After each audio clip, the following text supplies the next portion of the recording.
अच्छा, बाकी आपने कर लिया? ये सीएमआई का डाउट है आपका? Yes sir. अच्छा अच्छा। 18 के पेपर का 4 नंबर, सब्जेक्टिव वाला ये, यस सर। In computing. अच्छा, सो in computing a floating point operation is in computing a floating point operation is any one of the following operation performed by computer: addition, subtraction, multiplication, division. अच्छा, for example the dot product of two vectors this involves 3 multiplication and 2 additions, a total of 5 flops. अच्छा, flops का मतलब हो गया या तो addition हो रहा हो तो एक फ्लॉप हुआ, मल्टीप्लिकेशन है ना, मतलब एडिशन सब्ट्रैक्शन मल्टीप्लिकेशन फ्लॉप्स। यहाँ क्या है कि इसमें 2 एडिशन हो रहा है और 3 मल्टीप्लिकेशन है ना, u डॉट v इस तरह से। Okay, so calculate the exact number of flops required computing C है a इंटू बी है ना, for 2 5x5 matrices A B using a direct implementation of Cij this. How does the number change if both matrices are upper triangular? तो क्या दिक्कत है? Sir question समझ में नहीं आ रहा है। क्वेश्चन क्या समझ नहीं आ पढ़ना रहा है? है? चलो मैं आपसे पूछूं, अभी मैं अप्रोच भी नहीं पता चल रहा है। जैसे आपसे मैं पूछूं, चलो एक मैट्रिक्स है लेट से ए बी सी डी, सो आप ए स्क्वायर निकालो जरा। ए स्क्वायर यहाँ पे क्या बात कर रहा है? यहाँ ए बी बात कर रहा है, दोनों 5x5 है। तो एक काम करो, ये ए है और ये बी है अभी कुछ भी पी क्यू आर एस। तो मैं आपसे पूछूं ए इंटू बी आपको निकालना आता है? यस सर आता है। हाँ, तो ए इंटू बी निकालो, क्या होगा? AP AP plus B B R, R, हाँ। उसके बाद A A Q Q plus B S, plus B S, हाँ सी पी हाँ प्लस डी आर हाँ, and C P Q Q plus plus D. D S. अब इसमें ढूंढो आपने कितनी बार एडिशन किया है या मल्टीप्लिकेशन किया है, कितने एडिशन या मल्टीप्लिकेशन। फ्लॉप्स मतलब एडिशन सब्ट्रैक्शन मल्टीप्लिकेशन डिवीजन कितनी बार हुआ है, तो अब काउंट करो। तो इसमें सर 4 एडिशन हुआ है और 8 मल्टीप्लिकेशन हुआ है है। ना, ईच टर्म में 2 मल्टीप्लिकेशन 1 समेशन है, तो हाँ कितने फ्लॉप्स हो गए इसमें टोटल? 8 मतलब प्लस 4 4, हो गए। 12। हाँ 12 हो गए। 4 एडिशन 8 मल्टीप्लिकेशन, तो वही आपको कह रहा है 5x5 में बताओ कितना होगा। समझा कि नहीं? अच्छा। हाँ, यस सर। तो यही आपसे पूछ रहा है कि 5x5 की मैट्रिक्स ए 5x5 है, बी 5x5 है, जब मल्टीप्लाई करोगे तो कितने फ्लॉप्स होंगे। फ्लॉप्स मतलब यहाँ डिफाइन किया है कि या तो एडिशन या सब्ट्रैक्शन या मल्टीप्लिकेशन या डिवीजन, तो इसमें mainly addition subtraction addition multiplication होगा। तो अब देख लो कितने मल्टीप्लिकेशन और कितने एडिशन है वो काउंट करना है, वही इसने काउंट किया है। तो आप अगर सॉल्यूशन देखोगे वही इसने किया है टोटल। ये बोल रहा है कि टोटल 225 फ्लॉप्स होंगे यहाँ पे, 25 × 9, क्योंकि 5x5 है ना। हाँ, तो मल्टीप्लाई करके देखो, ईच टर्म में 5 मल्टीप्लिकेशन 4 एडिशन होगा। वैसे ही जैसे यहाँ पे आपने कहा 2 मल्टीप्लिकेशन 1 एडिशन है, तो यहाँ 2 टर्म है इसलिए ऐसा हो रहा है। वहां पे जब करोगे तो 5 5 ना, तो 5 टर्म होंगे, तो 4 एडिशन होगा और 5 मल्टीप्लिकेशन होगा ना। जब 5 यस क्रॉस सर। 5 को मल्टीप्लाई करोगे तो एक रो में 5 एलिमेंट होंगे और एक कॉलम में 5 एलिमेंट होंगे उसके। तो कहने का मतलब ये है कि जब आप ए आपका 5x5 है और बी आपका 5x5 है, ठीक, तो जब आप मल्टीप्लाई करोगे तो 1 2 3 4 5, 1 2 3 4 5, तो जो एक एलिमेंट ए बी में जनरेट होगा पहला एलिमेंट, उसमें क्या होंगे, ये 5 टर्म 5 से मल्टीप्लाई होंगे, तो 5 बार मल्टीप्लिकेशन हुआ और कितने एडिशन होगा? हाँ सर। 4 4। 4 एडिशन, तो 9 फ्लॉप्स एक टर्म में है। ऐसे कितने टर्म होंगे इसमें, भी 5x5 का होगा। हाँ 9 × 45 मतलब 9 × 5। 9 इंटू 5। कितने एलिमेंट है इसमें भाई टोटल? अरे एक एलिमेंट पाने के लिए तुम्हें 9 ऑपरेशन करने पड़ते हैं, तो 25 एलिमेंट्स पाने के लिए कितने ऑपरेशन करने पड़ेंगे? ठीक है ना, ठीक है ना, तो आंसर 9 × 25, ठीक है ना, बिकॉज 25 एलिमेंट्स हैं। 9 operation for 1 element, 9 operation for second, 9 operation for, तो इस तरह से 5x5 का है ना ये। सो आपको ये आंसर है, इसने कर रखा है ना सॉल्व, ये देखो। तो यहाँ पे कह रहा है एक एलिमेंट चाहिए आपको, तो 5 मल्टीप्लिकेशन 4 एडिशन मतलब 9 फ्लॉप्स हुए। तो टोटल 25 एंट्री चाहिए आपको, तो 9 × 25 ये आंसर है। यही अपर ट्रायंगुलर होगा तो वैसे ही काउंट कर लो, ठीक है। Okay sir. हाँ, नेक्स्ट बताइए जी।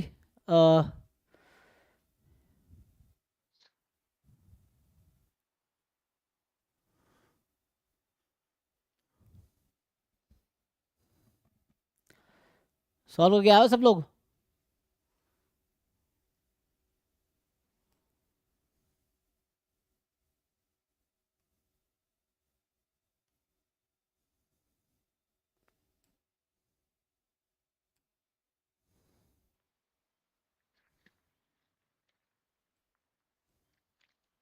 कुछ डाउट है? ये डाउट क्लास है अभी, अभी पहले सारे पीवाई को सॉल्व कर लो और उसके डाउट डिस्कस करते हैं, हालांकि सॉल्यूशन भी है। उसके बाद फिर हम लोग टॉपिक्स डिस्कस करेंगे, जो सिलेबस के टॉपिक्स हैं जो आप कहोगे वो हम डिस्कस करेंगे। तो पहले आप पीवाई क्यूज ढंग से कंप्लीट कर दो, उसके लिए आप resources you can take help of, है ना, डिफरेंट, चाहे बुक हो या ऑनलाइन हो या जो भी रिसोर्सेस आपके पास हैं। सर 6th वाला। अच्छा,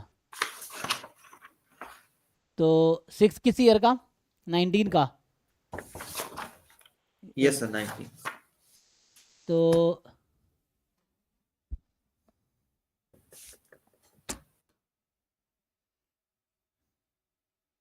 ये वाला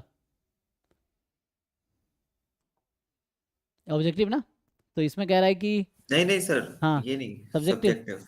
अच्छा, तो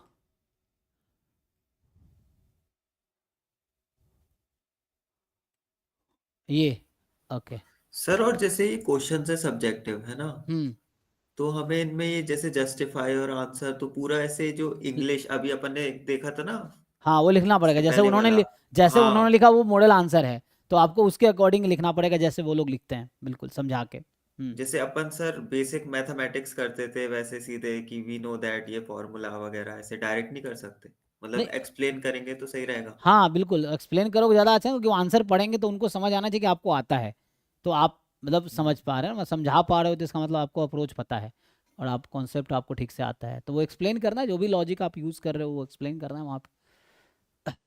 थीटा क्या है? log 2 है, बेस ई मतलब ln 2, सो थीटा यहाँ मतलब ln 2 है, और x जो है माइनस थीटा से प्लस थीटा है, तो -ln 2 से +ln 2 है।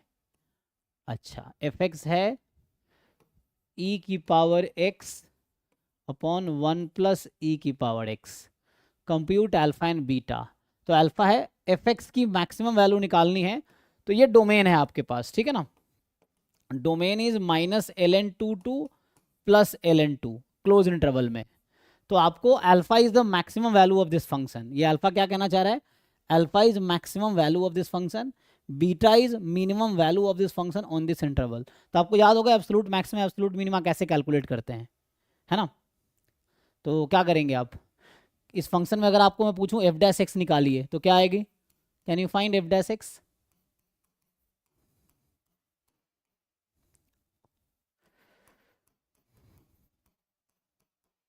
अच्छा माइनस होगा ना बीच में। तो न्यूमरेटर का derivative denominator as it is, denominator का derivative numerator as it is, ठीक, यही होगा। सो फाइनली आई थिंक होगा e की पावर x 1 + e की पावर x का होल स्क्वायर, जो कि स्ट्रिक्टली मोर देन 0 है जी। तो इससे क्या समझ आया आपको? f' strictly more than 0, what does it mean? कि f is strictly increasing function, यही है, और स्ट्रिक्टली इंक्रीजिंग फंक्शन इस इंटरवल पे है। तो बताइए स्ट्रिक्टली इंक्रीजिंग फंक्शन मैक्सिमा कहाँ मिलेगी, मिनिमा कहाँ मिलेगी? समझ आ रहा है कि नहीं? -ln2 पे मिनिमा है ना। So when x increases function increases rapidly ना, यही तो हो रहा है यहाँ पे। तो जब x की स्मॉलेस्ट वैल्यू चूज करोगे तो fx की स्मॉलेस्ट वैल्यू मिलेगी, x की जब लार्जेस्ट वैल्यू चूज करोगे fx की लार्जेस्ट वैल्यू मिलेगी। तो alpha what you have is just x को आप -ln2 रखोगे, अच्छा अल्फा मैक्सिमम वाला है तो बीटा, है ना। So value of fx at x is equal to ln2, मतलब alpha is nothing but fx of ln2, beta is nothing but fx of -ln2।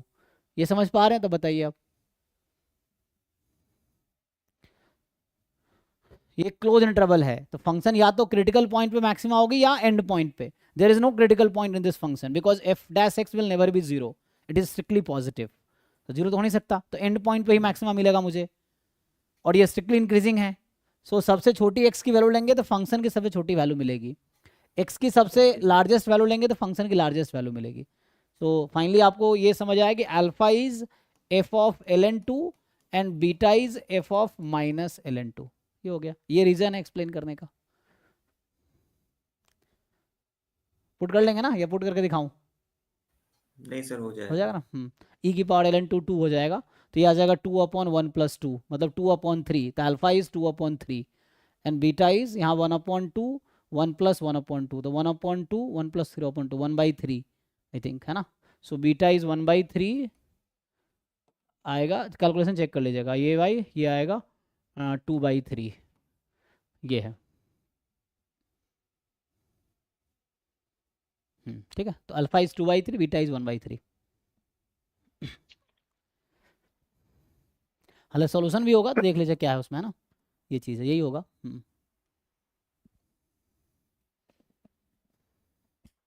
Next बताइए.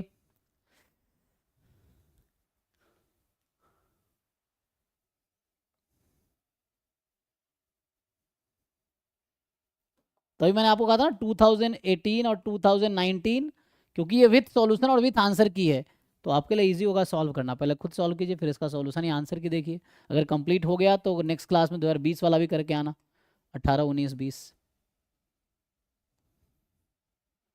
है ना. सॉल्व ईच क्वेश्चन, देन आप जो भी डाउट है कलेक्ट करो, उसको डिस्कस करो मेरे साथ.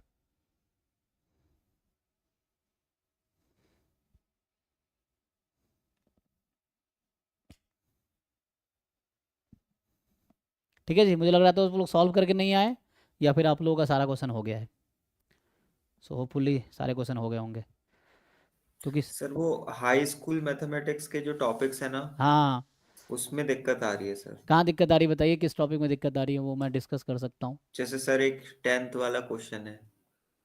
नहीं वो तो ठीक है, इसके कहाँ दिक्कत आ रही है, इसमें कहाँ दिक्कत. 10th वाला कोई दिक्कत पूछिए, जो दिक्कत आ रही है वो पूछिए ना, पूछेंगे तभी तो बताएंगे. तो 10th में क्या है, इसी का 10th है. तो नहीं सर, वो कॉन्सेप्ट्स जो है ना वो भूल गए हैं ये पूरी 10th, तरीके से. हाँ. ये क्या कह रहा है, A P x be the polynomial भूल गए तो सीख सकते हैं ना वापस. आपको 9th-10th का एनसीईआरटी बुक गूगल से डाउनलोड करना है, खरीदना भी नहीं है. गूगल पे लिखना है क्लास 10th मैथमेटिक्स पीडीएफ, आ जाएगा.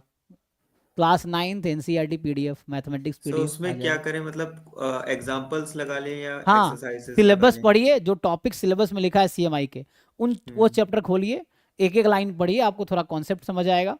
फिर एग्जाम्पल्स आप खुद से सॉल्व कीजिए, एक्सरसाइजेज आप सॉल्व कीजिए, हो गया बेसिक. ठीक, ये है. Okay sir. So F P X polynomial है with integer coefficient, N positive integer है. Suppose A and B are two integers, A congruent to B modulo N. इसका मतलब है कि N divides A minus B, और आप लिख सकते हैं A minus B is multiple of N, ऐसा समझ सकते हैं, है ना. ये मतलब है. या when you divide A by B remainder is B, तो ऐसे भी लिख सकते हैं when N divides A remainder is B, तो ऐसा भी समझ सकते हैं. जब आप a को डिवाइड करेंगे, n डिवाइड्स a, मतलब when a is divided by n remainder is b, तो वैसे भी समझ सकते हैं.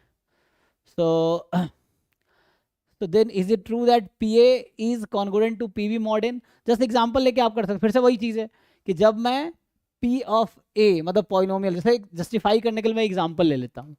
जैसे मान लीजिए अभी आपके लिए पॉलिनोमियल बोला है ना, तो मैं अगर लेता हूँ x² + x + 1, just for the example ये ले लिया. अब ये बोल रहा है A congruent to B modulo n, तो जस्ट जस्टिफाई एग्जांपल के लिए मैं बता देता हूँ. जैसे मान लो 5 है, 5 कॉन्ग्रुएंट टू 1 मॉड्यूलो 2. ठीक है, जब मैं 5 को डिवाइड करूंगा 2 से तो रिमाइंडर 1 आएगी. अब आपको क्वेश्चन पूछना चाह रहा है कि क्या P of 5 will be congruent to P of 1 modulo 2. ये आपके लिए क्वेश्चन है. तो क्या आप यहाँ से मतलब जस्ट समझाने के लिए, अब इसको जनरलाइज फिर सोचना पड़ेगा. तो जब आपको जनरल चीज़ें नहीं समझ आ रही, पहले आप पर्टिकुलर एग्जांपल लेके आइडिया ले लो, then you can think of general cases. तो जैसे ये है P5 निकालेंगे तो 25 + 5 + 1 31 आ गया। अच्छा यहाँ तो शायद हो जाएगा, मे बी यहाँ तो हो जाएगा ना। P ऑफ 2 कितना है, 2 लिखे था नहीं, P ऑफ 1 इज 3, देखते हैं। So P of 1 is 3 N modulo N, N तो हमारा वही कॉमन है, 2 मैंने ले रखा है, तो यहाँ ट्रू होगा। अब चेक कीजिए, 31 is congruent to 3 modulo 2, and ये 3 को फर्दर आप है ना ब्रेक कर सकते हैं। तो 31 - 3 क्या होगा, 31 को अगर डिवाइड करेंगे 2 से तो रिमाइंडर 3 आएगा, हालांकि ये होगा, तो 3 को फर्दर आप डिवाइड कर सकते हैं। तो ऐसा यहाँ जरूरी तो नहीं है, मुझे लग रहा है, देखो कैसा लिख सकते हैं, ये ट्रू है कि फॉल्स है।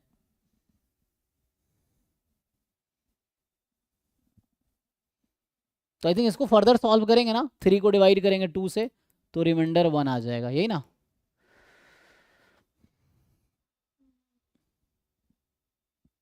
तो ये 1 आ जाएगा मॉड्यूलो 2, 1 मॉड्यूलो 2 आ जाएगा। तो इसका जनरलाइज कीजिए आप, तो यहाँ सोचिए क्या n डिवाइड करेगा PA - PB को, यहाँ से ये है, if this has happen. So आपसे ये पूछ रहा है कि n divides A - B, then does n divides PA - PB। तो ये ऐसा तब होगा जब A - B फैक्टर आ जाएगा, और ऐसा होगा देखो। सो तो मुझे लगता है कि होगा, ये ट्रू होगा। अब इसको जनरल प्रूफ लिखें, तो जनरल प्रूफ अगर लिखेंगे तो जैसे मान लीजिए पॉलिनोमियल विथ इंटीजर कोएफिशिएंट्स हैं। So let's say I take example a0 + a1x + an x की पावर n, ठीक। तो यहाँ से अगर आप p ऑफ a निकाल लो, a0 a1 ये सब कांस्टेंट है, या बेटर है k1 ले लो, k0 k1 kn, ठीक। तो pa लिखेंगे तो k0 k1a kn a की पावर n। जब आप pb लिखेंगे k0, मैं ये प्रूफ लिख रहा हूँ general, so a1b and k ले लो, k सही था ना, k1 कांस्टेंट है इसीलिए, क्योंकि a से मिक्स ना हो इसीलिए, तो मैं b के लिए लिख रहा हूँ।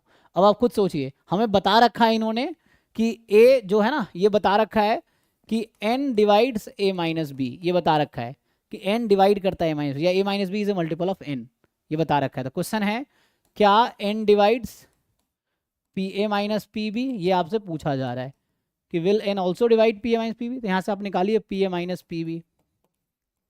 सो व्हेन यू जब आप डिफरेंस लोगे ना तो ये कैंसिल हो जाएगा, और आपको रियलाइज होगा k1 कॉमन है, तो a - b यहाँ से आएगा, k2 के साथ a² - b² आएगा, जहाँ से a - b आ जाएगा, k3 के साथ aq - bq आएगा, जो कि a - b वहाँ से आ जाएगा।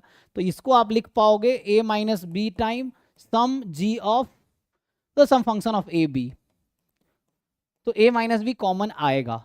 सो when n divides a - b, n also divides PA - PB। The answer is true, तो होगा yes and justify, this is the reason. देख लीजिए।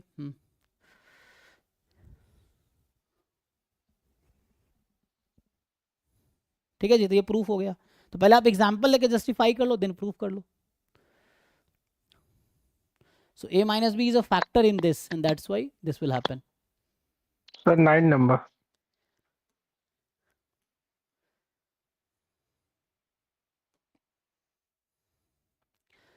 सो दैट अमोंग, और मुझे लग रहा है आप लोग सॉल्व करके आए नहीं हो, अभी देख के आप ऐसे सोच रहे हो, चलो देख लेते हैं। So that among any set of n distinct integers, there must exist two integer whose sum or difference is divisible by 10. So 10 से डिविजिबल होने के लिए क्या चाहिए, 5 × 2,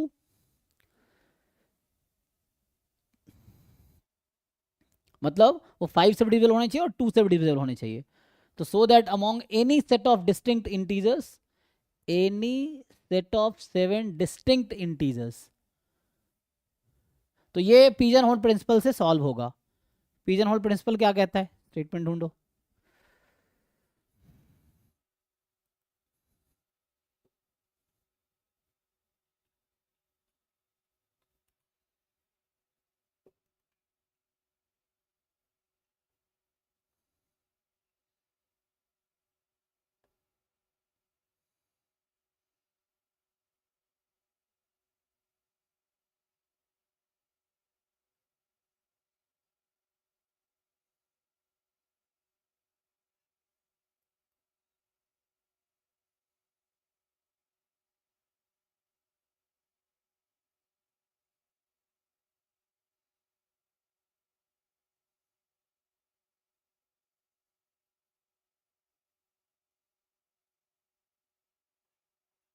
कोई बताइए जिनको समझ आ रहा है, what is the pigeon hole principle? Google करके देख लीजिए अगर ऐसा याद नहीं है तो, कोई बताइए मुझे देख के। Yes sir. Pigeon hole principle का क्या स्टेटमेंट है, गूगल कीजिए अगर याद सर है। अगर सर एन वो पिंजरा है और M greater than N pigeons है, तो किसी भी एक पिंजरे में 2 वो होगा। लेकिन आपको ध्यान लैंड। रखना है कि यहाँ पे कबूतर ज़्यादा है और पिंजरा कम है ना, तभी हाँ। मतलब ऐसे बोलूँ कि हाँ एम ग्रेटर देन एन है। हाँ एग्जैक्टली, है ना, ये है मैं एग्जाम्पल के लिए कि मेरे पास 10 कबूतर है और 9 पिंजरा है, तो ये कहता है कि अगर आप 10 कबूतर को 9 पिंजरे में डालोगे, सो एटलीस्ट 1 जो पिंजरा होगा, इंग्लिश में जो पिजन होल है ना, so you have 10 pigeons and 9 pigeon holes, so at least 1 pigeon hole will have at least, या है ना, 1 there exist a pigeon hole that will contain more than 1 pigeon, यही ना, ये है। सो वही चीज़ें हैं आपके पास कि लाइक जैसे, या बॉल बॉक्स के टर्म में देख सकते हो कि आपका 10, मतलब मान लो 10 बॉल्स हैं, 9 बॉक्स है, सो कम से कम एक बॉक्स ऐसा जरूर होगा जिसमें 2 बॉल होंगे या एक से ज़्यादा बॉल होंगे, कहने का ये मतलब है ना, ये है। तो उसको रिलेट कीजिए, या ऐसे हम लॉजिकली मैथमेटिकली भी सोच सकते हैं, बट वैसे अगर सोचना हो तो कोई भी 7 डिस्टिंक्ट इंटीजर चूज कीजिए, देयर मस्ट एग्जिस्ट 2 इंटीजर्स। तो मैं आपसे पूछूं कि 7 डिस्टिंक्ट इंटीजर अगर आप चूज करोगे ना, 7 डिस्टिंक्ट इंटीजर्स, है ना, 7 distinct integers, there must exist 2 integer whose sum और डिफरेंस इज डिविजिबल बाई 10। तो कहना ये चाह रहा है कि 7 डिस्टिंक्ट इंटीजर चूज करोगे तो कम से कम उसमें जो होगा, है ना, किसी भी 2 का डिफरेंस या तो 2 से डिविजिबल होगा या सम 2 से डिविजिबल होगा, है ना, ये पक्का होगा। अब ये दिखाना है आपको, मेनली दिखाना क्या है कि when you choose 7 integers, for example मान लो a1 a2 या n1 n2 n7, तो आपको दिखाना है कि ni माइनस nj और ni प्लस nj ये जरूर इवन होगा, ये पक्का है कि 2 का मल्टीपल होगा, ठीक है ना, एंड 5 का भी मल्टीपल होगा, नॉट द सेम बट कोई डिफरेंस, मतलब ये है कि क्या बोलना चाह रहा है, there exist 2 integers whose sum और डिफरेंस, हाँ ठीक है, सो दे आर 7 ना, तो ni माइनस nj और ni प्लस nj ये जो होगा वो 10 से डिविजिबल होगा। वो दिखाना है किसी 2 का डिफरेंस क्या होगा, 2 से भी डिविजिबल होगा और 5 से भी होगा, ये दिखा देना है आपको, डिफरेंस या सम, है ना, ये है।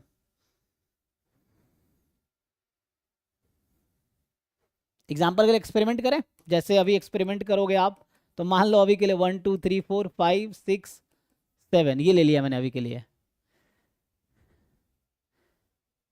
बताइए, सो विच 2 हैज, तो आपको देयर एग्जिस्ट बोल रहा है ना, देयर मस्ट एग्जिस्ट बोल रहा है, तो यहाँ 2 and 5 वो सुटेबल पेयर है जो हम बात कर रहे हैं। सर क्वेश्चन में तो लिखा है 10 से डिवाइड करना है ना। हाँ तो भाई 10 के फैक्टर्स क्या क्या हैं? सर 2 और 5 है, तो एक हम ले रहे हैं, बस 2 ही ले रहे हैं या 5 ले रहे हैं? नहीं नहीं 2 and 5 क्या, मैं कह रहा हूँ 2 and 5 दोनों से होगा, मतलब आपको 7 कोई भी इंटीजर चूज कर लो आप, तो उनमें 2 इंटीजर्स ऐसे होंगे जिनका सम 10 से डिविजिबल होगा या डिफरेंस 10 से डिविजिबल होगा, ये कहना चाह रहा है। तो मैं कह रहा हूं कि सम 2 and 5 दोनों से डिविजिबल होगा या डिफरेंस 2 and 5 दोनों से डिविजिबल होगा, ये मैं कह रहा हूं। प्राइम फैक्टराइजेशन कर दिया ना 10 का हमने, मतलब कोई भी नंबर जो 10 से डिविजिबल है that will surely be divisible by 5 and 2 both, if and only if है कि n is divisible by 10, if and only if 10 is divisible by 2 and 5 both, ये इफ एंड ओनली रिजल्ट। पहला आपने क्या लिखा है सर, 2 and 5? हाँ sorry sorry तो सर 2 इस and दोनों का ओ मैं तो वो इस गलत दो लिख दिया, 7 3 हो गया ना, एक मिनट। नहीं नहीं 2 5 मैंने गलती से लिख दिया, मतलब वो मल्टीप्लाई कर दिया ना, हमें सम करना है, तो 3 and 7 is a suitable choice, 2 5 मेरे गलत चॉइस।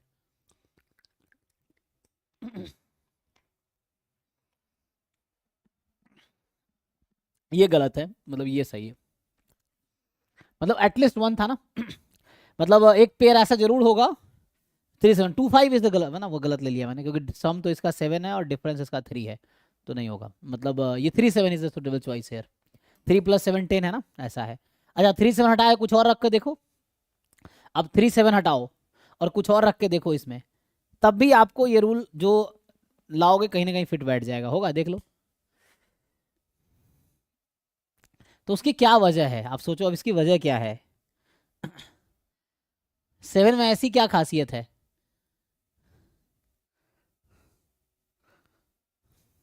मतलब ये 7 डिस्टिंक्ट इंटीजर में, इस 7 नंबर में कुछ ऐसी खासियत होगी ना, सोचो। तो सर ऐसा एक 9 और 1 भी बनेगा, मान लीजिए अगर उसमें कुछ इंक्लूड नहीं करेंगे तो। ना ना ना, आपको पहले अपनी मर्जी से कोई भी 7 इंटीजर आप चूज कर लीजिए अपनी मर्जी से, ठीक है ना। Okay sir. सर हाँ ऐसा ले सकते हैं कि मतलब कि हम लोग पूरे इंटीजर को 7 भाग में बांटते हैं, रिमाइंडर 0 1 हो, 2 हो, 3 हो, बिल्कुल बिल्कुल, 5 यस। हो, 6 हो, और उसके बाद उसमें अगर हम लोग कोई 2 को प्लस करेंगे तो आ जाएगा 10 से। सही आप मतलब आप क्या कर रहे हैं कि 7 जो है, हाँ उसको सर हर इंटीजर को 7 पार्ट में बांट दें, मतलब 0 1 2 3 6 मतलब रिमाइंडर, पॉसिबल रिमाइंडर क्या है, 0 1 2 3 4 5 6 7 8 9 10। 10 नहीं होगा, 9, यही ना। सो अगर किसी नंबर को हम 10 से डिवाइड करेंगे तो पॉसिबल रिमाइंडर है 0 to 9, मतलब 10 रिमाइंडर्स पॉसिबल है। हाँ अब सर, तो मतलब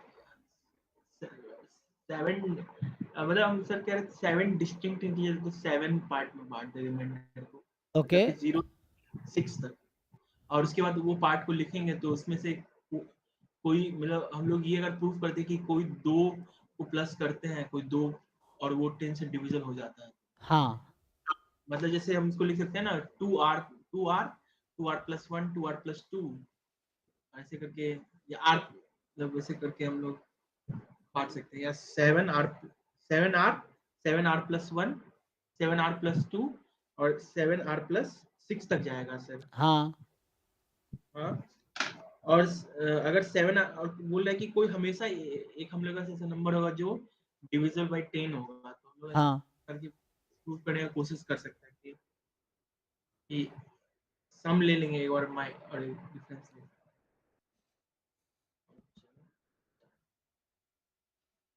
ट्रू तो बट लिखना कैसे है, ये भी तरीका इस तरह वर्क कर जाएगा रिमाइंडर से भी, क्योंकि पॉसिबल रिमाइंडर क्या है, 7 नंबर आपने चूज किया, तो सम या डिफरेंस कितने पॉसिबल है, 7, अगर मैं पेयर बनाऊं उसमें से, तो 7 चूज 2, 21 पेयर। अच्छा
संचित अपना माइक म्यूट कर लीजिए।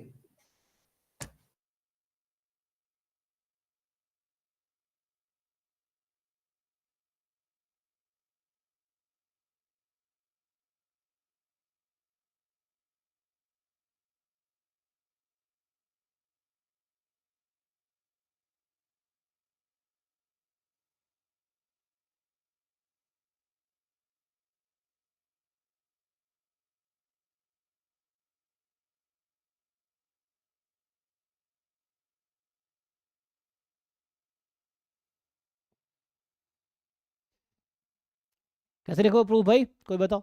तो इसमें यह है कि देखो यहाँ पे पिजन होल प्रिंसिपल लगेगा, बट कैसे लगाना ये सोचना पड़ेगा तुम्हें, क्योंकि कहीं ना कहीं क्वेश्चन देख के समझ आ रहा ना कि इसमें देयर इज 2 केसेस हैं। तो जैसे मैं कोई भी चलो 7 इंटीजर लेता हूँ, तो 7 इंटीजर में रिमाइंडर क्या होगा, मान लो जैसे इंटीजर मेरे पास मैं करा था n1 n2 n7 है।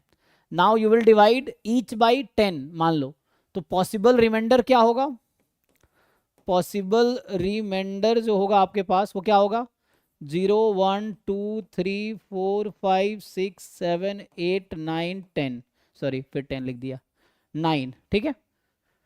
अब होगा क्या, जब इन 7 नंबर्स को आप डिवाइड करोगे 10 से तो क्या होगा रिमाइंडर, इनमें से कोई 7 आएगा, रिपीट भी कर सकता है विथ रिपीटिशन। तो पहली पॉसिबिलिटी ये है कि मान लो कोई केसेस में बात करेंगे, फर्स्ट केस ये हो सकता है कि सपोज कि 2 of them produced same remainder, तो इसका क्या मतलब है, तो उसका डिफरेंस हमेशा 10 से डिविजिबल हो जाएगा, है ना। कोई 2 नंबर है जिसको हमने 10 से डिवाइड किया और दोनों का रिमाइंडर सेम है, तो इसका मतलब उसका डिफरेंस जो है वो 10 से डिविजिबल होगा ना। जैसे 20 और 30 दोनों का रिमाइंडर 0 आ जाएगा, तो डिफरेंस 10 से, इवन सम भी हो जाएगा उस केस में। या एग्जांपल के लिए 11 और 1 ले लो, तो 1 का रिमाइंडर 1 आएगा, 10 से डिवाइड करेंगे, 11 का रिमाइंडर 1 आएगा, 21 ले लो, 21 का भी, तो इन दोनों का जो डिफरेंस है वो 10 से डिविजिबल होगा। तो पहला केस है कि if some of them, if है ना 2 of them, at least 2 of them produce same remainder when divided by 10, in that case, तो पहला केस में ये लॉजिक लिख दोगे कि है ना, अगर हमने क्या किया किसी 2 का रिमाइंडर सेम है तो क्या हो जाएगा, इफ 2 ऑफ देम है रिमाइंडर, या तो ऐसे मैथमेटिकली लिखना चाहो, so N I modulo 10 is equal to for example R ले लो, R I, and N J modulo 10 is R J, तो आर की पॉसिबिलिटी ये है रिमाइंडर। अब मैं यहाँ कह रहा हूँ कि अगर आर आई इक्वल है आर जे से, so that will imply N I minus N J is multiple of 10 congruent 0 modulo 10। तो इसका मतलब ये हो गया कि उस केस में उन दोनों का डिफरेंस क्या हो जाएगा 10 का, क्योंकि रिमाइंडर 0 हो गया ना डिफरेंस का। तो अगर ये दोनों इक्वल है तो एक पॉसिबिलिटी ये हो सकता है कि कोई 2 नंबर ऐसा होगा 7 इंटीजर चूजन इंटीजर में से जिसका रिमाइंडर सेम आ रहा होगा, तो उन दोनों इंटीजर का डिफरेंस 10 से डिविजिबल होगा। दूसरा केस, सेकेंड केस है कि मान लो ऐसा नहीं हो रहा, अब हम ये अज्यूम कर रहे हैं कि all 7 integer gives 7 distinct remainders, ठीक। तो अब इनमें से आप 7 डिस्टिंक्ट रिमाइंडर चूज कर लो, तो अब क्या होगा, अब तो रिमाइंडर का डिफरेंस 0 नहीं आएगा, क्योंकि हमने कहा कि सब डिस्टिंक्ट रिमाइंडर प्रोड्यूस कर रहा है। तो अब आपको सोचना है कि उस नंबर का सम 10 से डिविजिबल कब होगा, तो मुझे बताओ 2 नंबर जिसका डिस्टिंक्ट इंटीजर आता हो लेकिन उसका सम 10 से डिविजिबल, ऐसा कब होगा। क्वेश्चन समझ रहा है क्या कहना चाह रहा हूं। अब मैं ये कह रहा हूं कि एक केस ये था, पहला केस ये था, दूसरा केस में ये बोल रहा हूं कि R I is different than R J for all I J, ठीक। तो अब मुझे बताओ कैसे हम बता पाएंगे, अब डिफरेंस या सम कैसे बोलोगे कि सम या डिफरेंस 10 से डिविजिबल है। ये पिजन और प्रिंसिपल से कर सकते हैं, अगर मतलब 9 में से कोई रिमाइंडर होगा और 7 का मतलब 7 बांटेंगे तो 7 रिमाइंडर हो सकता है, तो उसमें से कोई 2 रिमाइंडर कॉमन आएगा ही नहीं, कॉमन नहीं आएगा, कोई 2 ऐसा होगा जिसका सम 10 हो जाएगा, चेक करो। You choose any 3 out of them, sorry you choose any 7 out of them, 7 distinct बोल रहा हूं, आप इनमें से कोई भी 7 चूज कर लो, कोई भी 7 चूज कर लो, तो उन 7 जो रिमाइंडर चूज करोगे कोई 2 ऐसा होगा जिसका सम 10 आ रहा होगा, देखो चेक करो।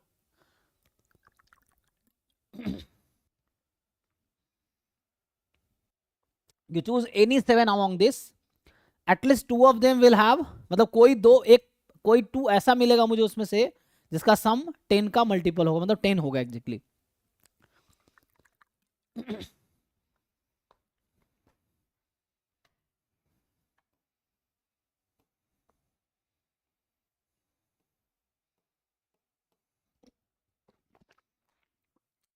कितना पेयर बना, अब सोचो आप 1926 कितने पेयर बने मेरे पास। तो मैं ये कहना चाह रहा हूं कि जो पॉसिबिलिटीज हैं, आप कोई भी 7 चूज कर लो, उसमें 19 आएगा ही, या डिफरेंट जो कि केस मैंने हटा दिया है उसमें 2 4 आएगा ही, सॉरी 2 और 8 आएगा ही, 3 और 7 मतलब कोई एक इनमें से आना तय है, मैं ये कहना चाह रहा हूँ। 4 6 5 5, ये जो मैंने 5 पेयर लिखे ना, तुम इनमें से कोई भी 7 नंबर चूज कर लो, आइदर दिस और दिस और दिस और दिस और दिस मस्ट कम। देख लो, यस और नो? क्योंकि दिक्कत क्या है, 5 इधर है और 5 इधर है, 10 है, तो तुम चाहोगे चलो इधर से 5 उठा लेते हैं, तो इधर तुम्हें 2 उठाना पड़ेगा। कोई भी 2 उठाओगे ना तो किसी सर का एक सम 10 कर देगा। हाँ, आंसर की में एक 0 का सेट भी लिया है। 0 0 लो, कोई दिक्कत नहीं है, यू कंसीडर 0 0, यही ना? तो हाँ अगर 0 0 हमारा इस केस में इंक्लूड हो गया एक्चुअली, तो सर मैंने इग्नोर किया है उसको, 2 पार्ट में लिख रहा हूँ ना मैं। तो ओके सर, चूंकि हमने तो 0 0 यहाँ पे वो कर रखा है ना मैंने, कि 2 रिमाइंडर राइट अगर इक्वल आ गया, तो इसलिए मैंने ये 0 0 नहीं लिया है, ठीक है? तो आई थिंक वो केसेस में नहीं कर रहा होगा, इसका आंसर की मैं क्या 2 केस में क्या एक साथ कर दिया है, मतलब ये वाला केस लिया है सॉल्यूशन में जो आप देख रहे हो। नहीं सर, वो एक साथ ही उनने पूरा हाँ, सेट बना दिए इस सारे। तो इसलिए इसने ऐसा किया एक्चुअली कि, हाँ तो मैंने 2 केस लिए हैं कि या तो 2 नंबर रिमाइंडर सेम प्रोड्यूस कर रहा है, तो मैंने ये बोल दिया कि उसका जो डिफरेंस है वो पक्का 10 से डिविजिबल होगा। अब मैं दूसरा केस में ये कह रहा हूँ कि चलो 7 के 7 नंबर डिफरेंट रिमाइंडर प्रोड्यूस कर रहा है, R1 R2 R3 R7 तक, और वो R7 जो है रिमाइंडर जो इतने नंबर्स हैं, रिमाइंडर जो होंगे वो R1 R2 R7 होगा। तो चूंकि अभी आपका सॉल्यूशन है तो आप उसका हम देख सकते हैं, लेकिन एग्जाम में तो हमें खुद सोचना पड़ेगा अपने लॉजिक से, ये है। तो ये है, अब मैं कह रहा हूँ ये R7 में कोई भी इनमें से 7 नंबर तुम उठा लो, उसमें या तो 19 आएगा या 46 आएगा या 55 आएगा, 28 आएगा, 37 आएगा। 0 0 लोगो तो भी ठीक है, 0 0 है तो और अच्छा है कि एक 0 0 तो डिफरेंस 0, डिफरेंस मल्टीपल हो गया 10 का, ये है। तो इसमें मैं ये कहना चाह रहा हूँ, अरे ये वाला केस लेंगे ना, ये वाले केसेस, तो इससे ये इंप्लाई होगा, ये अगर रिमाइंडर कोई एक इनमें से आ गया तो उससे ये पता चलेगा कि Ni प्लस Nj वैसे तो 10 हो जाएगा, 10 मॉड्यूलो 10, जो कि मतलब R1 प्लस R2 समझ लो आप चाहो तो, है ना? तो ये हो जाएगा 10 मॉड्यूलो 10, या कहूँ ऐसा बोलूँ मैं कि 0 मॉड्यूलो 10। क्यों भाई? क्योंकि 10 को 10 से डिवाइड करेंगे फिर 0 हो जाएगा, दिस इक्वल टू 0 मॉड्यूलो 10, और 0 मॉड्यूल हो गया तो इस वाले केस में सम 10 से डिविजिबल होगा, उस वाले केस में डिफरेंस 10 से डिविजिबल होगा, ये है। देखो भाई,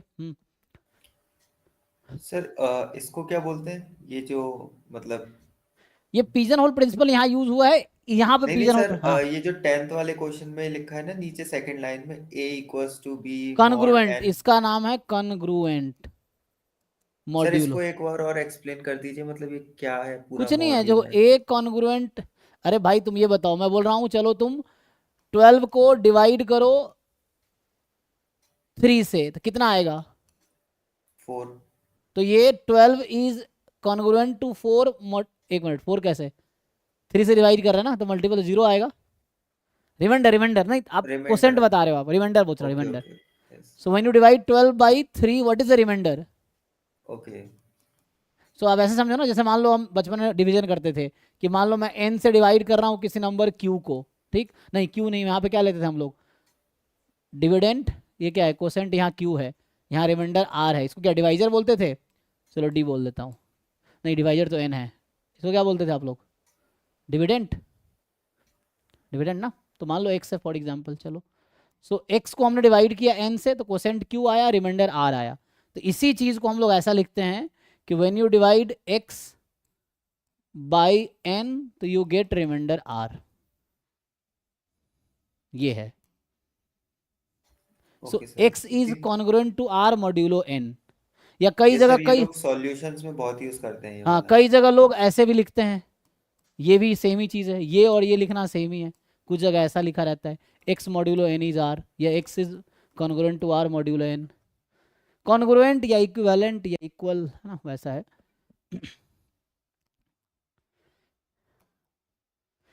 सो when you divide a by n it leaves remainder b, या सबसे आसान तरीका है कि n divides a minus b, ये मतलब है कि a में से b घटा दोगे तो n उसको डिवाइड करेगा, मतलब n is the divisor of a minus b।